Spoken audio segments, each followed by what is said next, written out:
가상 7원 오늘 그 세 번째 말씀을 살펴보시겠습니다. 우리 첫 번째 말씀, 아버지여 저희의 죄를 사하여 주시옵소서. 저희가 하는 것을 알지 못하나이다. 온 인류의 죄를 용서하신다는 고백으로 시작을 하셨습니다. 그리고 그 용서를 받아들이는 사람에게 임할 그 하나님의 구원을 약속하셨습니다. 도저히 구원받을 수 없는 가장 십자가형을 받아 마땅한 죄인도 그 순간 내가 진실로 내게 이르노니 오늘 내가 나와 함께 낙원에 있으리라. 예수님의 구원관을 어떻게 살펴보았습니다. 자, 이제 오늘은 예수님의 이름으로 구원받은 사람들이 모여서 새로운 가족을 탄생시킨다는 것을 선포하시는 너무나 중요한 말씀을 살펴보시겠습니다. 우리 요한복음 19장 25절부터 27절 말씀 함께 봉독하시겠습니다. 시작. 예수의 십자가 곁에는 그 어머니와 이모와 글로바의 아내 마리아와 막달라 마리아가 섰는지라.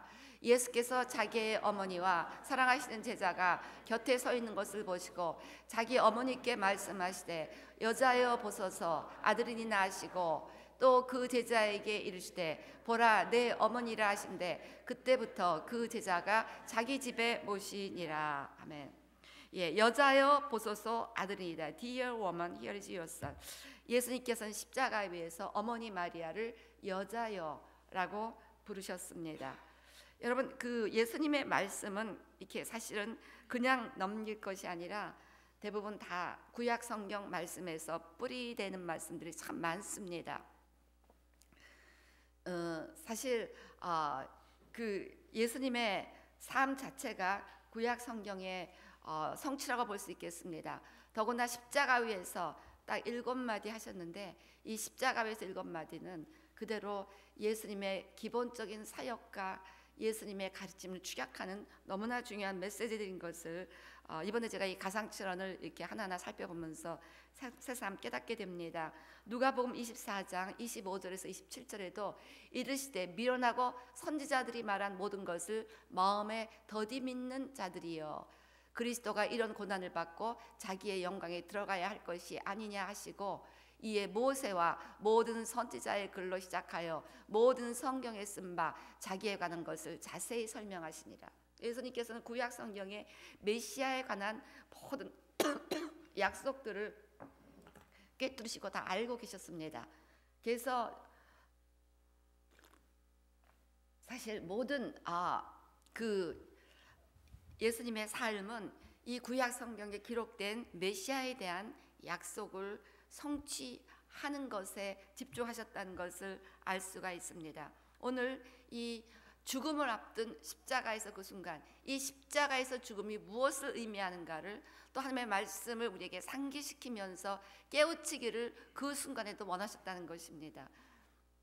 어제 우리는 그 마지막 순간 한 영혼이라도 구원하기를 원하고 싶어 하신 끝까지 예수님의 일생은 잃어버린 자를 찾으러 오셨다는 것을 우리에게 가르쳐 주셨는데요. 오늘은 정말 끝까지 구약 성경의 말씀의 성취를 우리에게 가르치기를 원하셨다는 것입니다. 우리 창세기 3장 15절 보면 내가 너로 여자와 원수가 되게 하고 내 후손도 여자의 후손과 원수가 되게 하리니 여자의 후손은 내 머리를 상하게 할 것이요 너는 그의 발꿈치를 상하게 할 것이니라.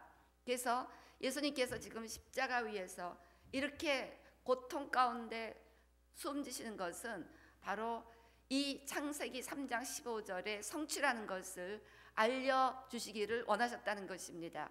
그래서 여자의 후손으로 오신 예수님께서 뱀의 머리를 이제 이 십자가를 통하여 상하게 하실 것이고 이 십자가의 죽으심은 바로 뱀이 여자의 후손의 발꿈치를 상하게 하는 그 순간이라는 것을 그 순간 우리에게 깨우쳐 주시고 또 그 예수님의 어머니 마리아에게 이 사실을 깨우쳐 주기를 원하셨다는 것입니다.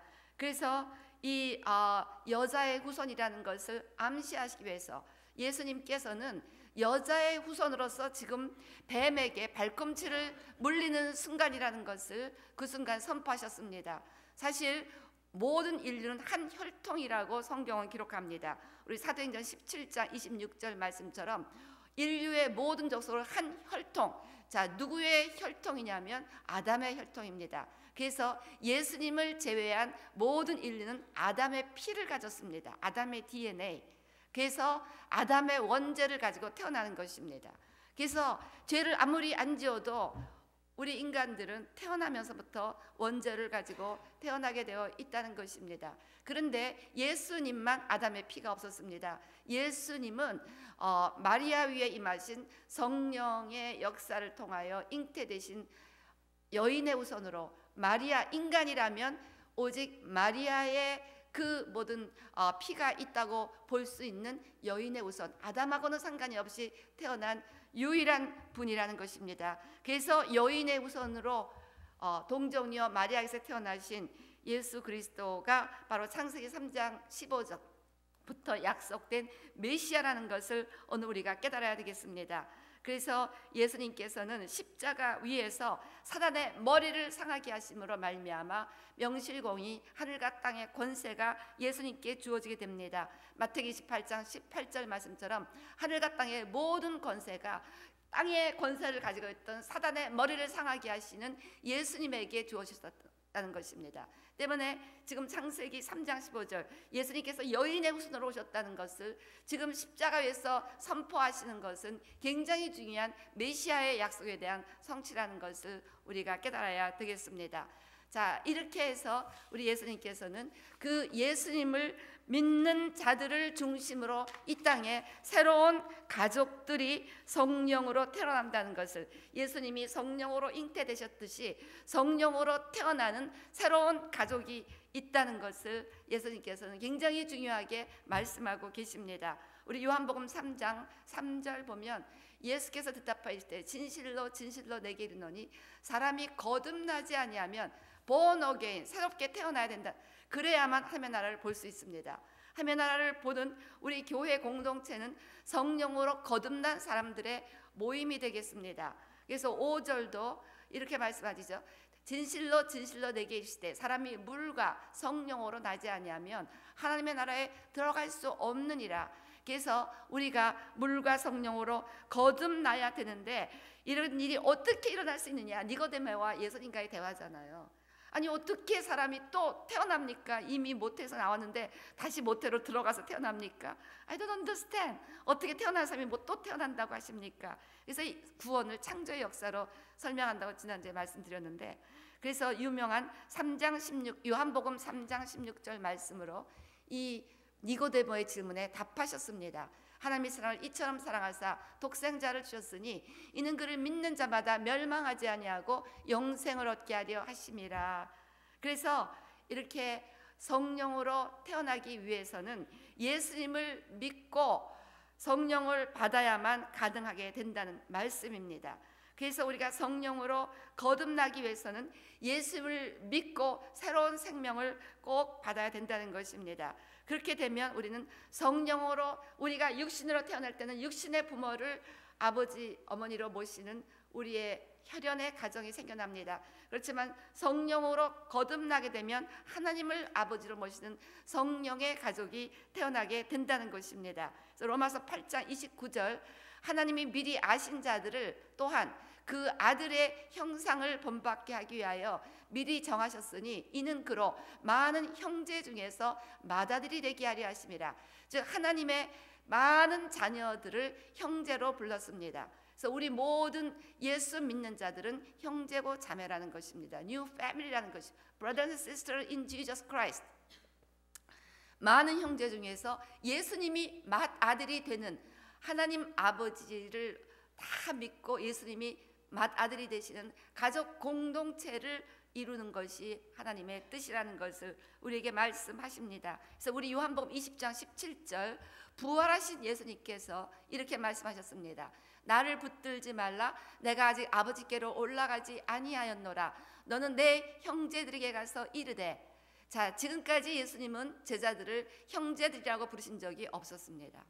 그런데 부활하신 이후 처음으로 제자들을 형제들이라고 부르십니다. 내가 내 아버지, 곧 너희 아버지, 다시 말하면 예수님의 부활을 기점으로 예수님의 십자가 부활을 믿는 자들은 같이 아버지라고 부르고 예수님도 하나님을 아버지라고 불러서 내 아버지 너희 아버지 곧 내 하나님 너희 하나님께로 올라간다. 그래서 예수님과 우리가 형제지간이 되었기 때문에 예수님은 우리에게 형제들. 그래서 요한 아까 로마서 8장 19절 예수님이 우리 가운데 맏아들이 되시는 그 하나님의 예정을 이루게 되셨다는 것입니다. 그래서 예수님의 부활을 계기로 우리에게는 하나님을 아버지로 모시는 새로운 가족 집단이 생겨나게 된다는 것은 굉장히 중요한 하나님의 뜻입니다. 그래서 예수님께서는 마리아에게 이렇게 말씀하시죠. 보소서 십자가 위에서 아들이니이다.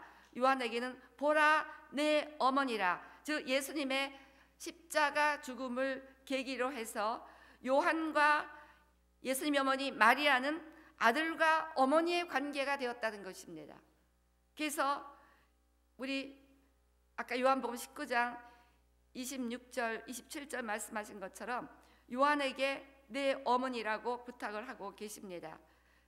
예수님은 십자가 위에서 예수님의 죽으심을 속죄죄로 받아들이시고 창세기 3장 15절 말씀의 성취로 보아서 예수님이 바로 그 메시아라는 것을 즉 예수님의 십자가를 받아들이는 자들을 중심으로 새로운 가족의 탄생을 선포하셨습니다. 이미 예수님은 예수님의 가족관을 분명히 언급하셨습니다. 그래서 마태복음 12장 46절에서 50절 말씀처럼 예수께서 무리에게 말씀하실 때 그의 어머니와 동생들이 예수께 말하려고 밖에 섰더니 한 사람이 예수께 여짜오되 보소서 당신의 어머니와 동생들이 당신께 말하려고 밖에 서 있나이다 하니 말하던 사람에게 대답하여 이르시되 누가 내 어머니이며 동생들이냐 하시고 손을 내밀어 제자들을 가리켜 이르시되 나의 어머니와 나의 동생들을 보라. 누구든지 하늘에 계신 내 아버지의 뜻대로 하는 자가 내 형제요 자매요 어머니요 하시더라. 여기서 예수님의 새로운 가족관을 분명히 말씀하셨습니다. 사실 실제로 예수님을 찾아온 예수님의 형제들 굉장히 서운했을 것 같아요. 밖에 예수님 가족들이 왔습니다 했더니 Who is my family? Who is my brother and sister? They are not my family. 그렇게 말씀하신 거잖아요. 굉장히 서운했을 거야. 그러면서 my family는 하나님의 뜻대로 하는 자가 내 형제요 자매요 어머니니라 이렇게 말씀을 하시는 것으로 예수님은 하나님을 아버지로 섬기는 영적인 가족이 진정한 가족이라고 이렇게 말씀하심으로 예수님의 가족관을 설명하셨습니다. 여러분 아담 이후로는 혈연적인 가정이 이루어졌습니다.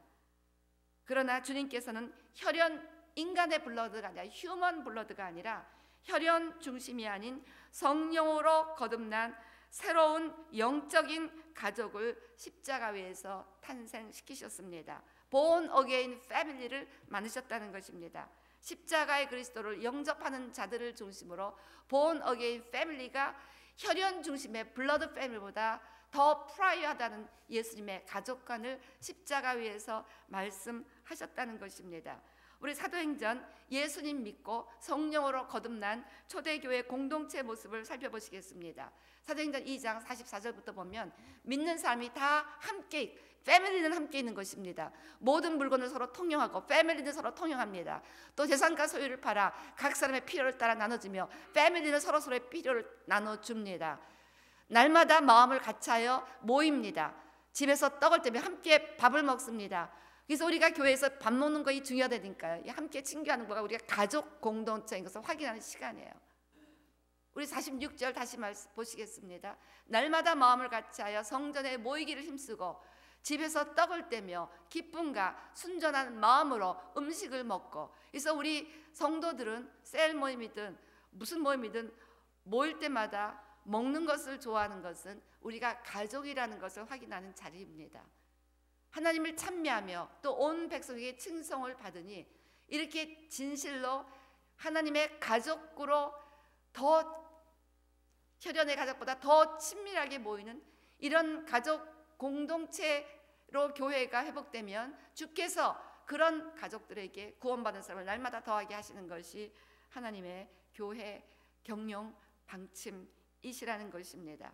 우리 사도행전 4장 32절도 믿는 무리가 한 마음과 한 뜻이 되어 모든 물건을 서로 통용하고 자기 재물을 조금이라도 자기 것이라 하는 이가 하나도 없더라. 여러분, 이것이 바로 exactly 가족 아닙니까?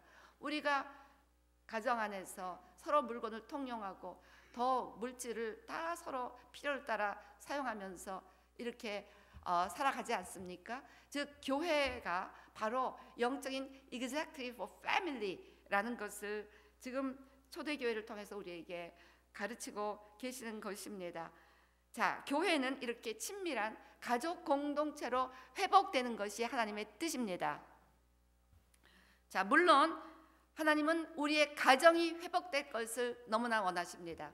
오늘 예수님의 이 말씀은 가정을 무시하는 것이 아니라 가정이 이렇게 회복돼야 된다는 것을 또한 강조하고 계시는 의미입니다. 가정의 회복. 예수님은 그 육신의 어머니 마리아를 끝까지 돌보심으로 아들로서의 효도를 다하셨습니다. 내 부모를 공경하라는 말씀에 순종하셨습니다. 하나님은 가정을 창세기에 창조하셨고 예수님은 교회를 창조하셨습니다. 하나님과 예수님이 동일한 분이기 때문에 가정은 꼭 교회가 되고 교회는 가정이 되어야 한다는 것입니다. 그래서 하나님의 창조 질서를 따라 우리는 결혼을 하고 혈연적인 가정을 이루어야 됩니다. 또 그렇게 살아가는 것이 하나님의 창조 질서를 따라 살아가는 길입니다. 그래서 우리는 혈연의 모든 패밀리에게도 최선을 다해야 됩니다. 그래서 마가복음 7장 10절부터 13절 이런 말씀이 있습니다. 모세는 내 부모를 공경하라 하고 또 아버지나 어머니를 모욕하는 자는 죽임을 당하리라 하였거늘 너희는 이르되 사람이 아버지에게나 어머니에게나 말하기를 내가 드려 유익하게 할 것이 고르반 거 하나님께 드림이 되었다고 하기만 하면 그만이라 하고 자기 아버지나 어머니에게 다시 아무것도 하여 드리기를 허락하지 아니하여 너희가 전한 전통으로 하나님의 말씀을 폐하며 또 이 같은 일을 많이 행하느니라. 즉 부모님에게 드릴 것을 하나님께 드렸으면 그것으로 된 거다라고 말하므로 하나님의 말씀을 폐했다고 예수님께서는 그 바리새인들을 책망하셨습니다. 예수님께서는 모든 율법의 말씀을 1.1획도 없이 다 성취하러 오신 것입니다. 즉 예수님께서는 가정을 폐하러 오신 것이 아니라 이 혈연의 가정이 반드시 다 예수 믿고 영적인 가정으로 회복되어야 할 것의 중요성을 말씀해 주셨다는 것입니다. 그래서 우리는 혈연의 가정을 끝까지 친족을 돌보아야 됩니다. 성경 말씀을 따라 부모를 공경해야 되고 부모는 자녀를 돌봐야 되고 형제 자매는 서로 우애해야만 합니다.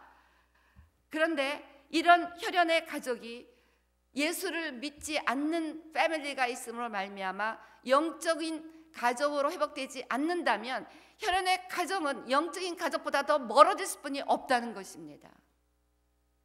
때문에 우리는 무슨 일이 있어도 먼저 가족들이 구원받는 일을 가장 우선적으로 기도해야만 한다는 것입니다. 그래서 우리의 혈연의 가정이 영적인 가족으로 회복될 때 비로소 창세기에 창조된 가정 또 예수님의 십자가 위에서 창조된 새로운 영적인 가족이 하나가 되는 땅과 하늘이 하나가 되는 하나님 나라의 회복이 이루어질 수가 있다는 것입니다. 사도 바울의 결혼관에 의하면 결혼은 해도 되고 안 해도 된다고 말씀하고 계십니다. 우리 고린도전서 7장 8절 보면 내가 결혼하지 아니한 자들과 가부들에게 이르니 나와 같이 그냥 지내는 것이 좋으니라. 9절 만일 절제할 수 없거든 결혼하라. 정욕이 불같이 타는 것보다 결혼하는 것이 나으니라. 28절도 그러나 장가 가도 죄지는 것이 아니요 처녀가 시집가도 죄지는 것이 아니로되 이런 이들은 육신의 고난이 있으니 나는 너희를 아끼노라 때문에 차라리 그냥 있는 것이 좋겠다라는 것이 사도 바울의 결혼관이었습니다. 그러나 너희가 결혼을 하는 것은 죄지는 것이 아니지만 결혼을 하려면 반드시 믿는 자들과 결혼하라. 믿지 않는 자들과는 결혼하지 말아야 된다. 고린도 후서 그것은 결혼이 아니다. 그것은 가정이 아니다 라는 것을 말씀하는 거예요. 믿지 않는 자들과 결혼해서 더 이상 가족이라고 인정할 수 없다는 것이 예수님의 방침입니다. 예수님은 오직 하나님을 아버지로 모셔야만 진정한 패밀리가 되는데 너희가 하나님을 아버지로 생각하지 않는 자가 결혼한다면 그것은 하나님이 인정할 수 없는 결혼이다 그 뜻입니다. 그래서 고린도후서 6장 14절 너희는 믿지 않는 자와 멍에를 함께 매지 말라. 의와 불법이 어찌 함께하며 빛과 어둠이 어찌 사이겠느냐. 자, 그래서 우리의 육적인 가족은 예수님 안에서 반드시 영적인 가족이 되어야 되고, 우리가 시집가도 죄짓는 것이 아니고 장가가도 죄짓는 것이 아니지만 중요한 원칙은 반드시 예수 믿는 자들과 함께함으로 우리의 혈연적인 육신적인 결혼이 영적인 가족으로 반드시 되어야만 한다는 것입니다. 여기 결혼하지 않은 우리 싱글 영어들들이 와 있는데요, 반드시 you should remember no matter what, 반드시 예수 믿는 자들과 꼭 결혼을 할 수 있게 되시기를 주의 이름으로 축원합니다. 그래서 반드시 우리의 혈연의 패밀리가 영적인 패밀리가 되어야 한다는 거예요. 만일 우리가 예수를 믿지 않는 자들과 있으면 더 이상 가정에는 평화가 없습니다. 가정은 맨날 싸움판이에요. 누가복음 12장 52절 53절 있으면 이렇게 말씀하십니다.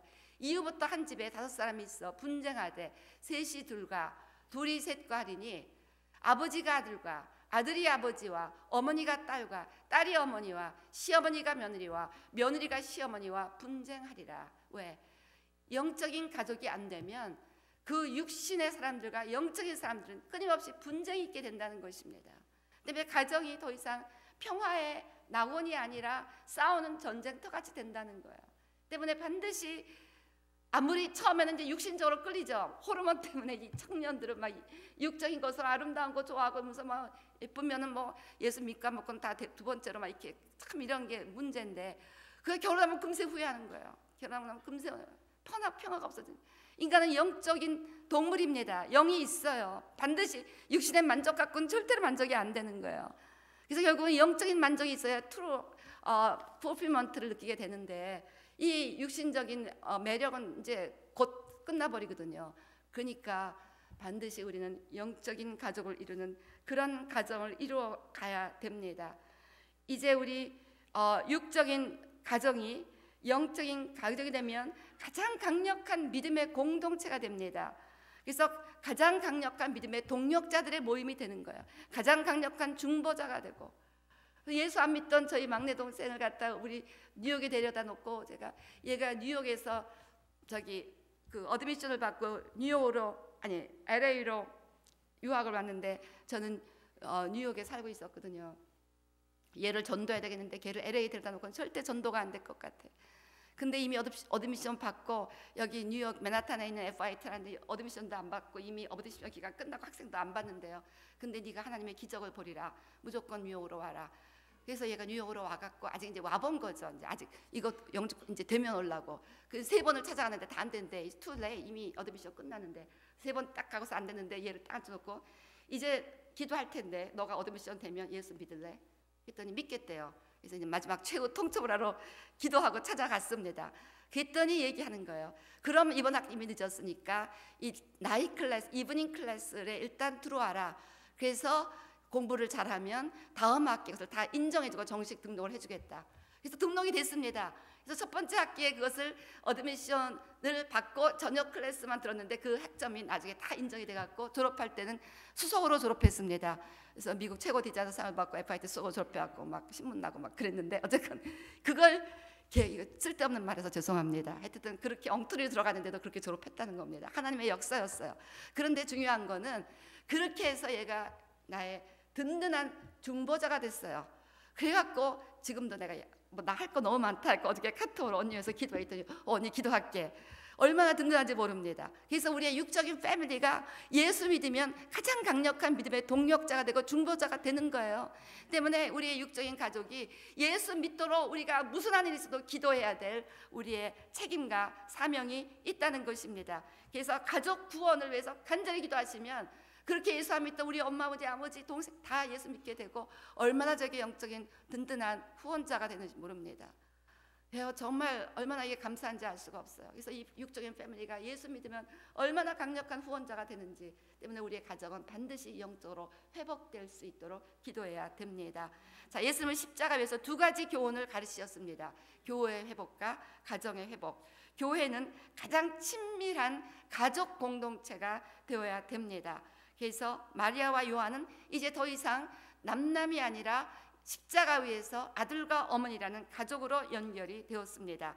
그래서 교회는 영적인 가족이 모이는 천국의 예표가 되어야 됩니다. 천국은 오직 하나님을 아버지로 보는 영적인 가족들만 모이는 곳입니다. 때문에 교회는 천국의 예표가 되어는 그런 가족 공동체가 되어야 됩니다. 그 다음에 예수님은 가정의 회복을 말씀하십니다. 육적인 가족은 반드시 다 예수 믿고 영적인 가족이 되어야 가정은 바로 천국이 된다는 것을 우리에게 말씀하고 계십니다. 그래서 이 세상의 모든 가정과 교회가 예수 믿고 영적인 가족이 되는 친밀한 영적인 가족 공동체가 되므로 천국이 될 수 있도록 우리가 기도해야 될 줄로 믿습니다.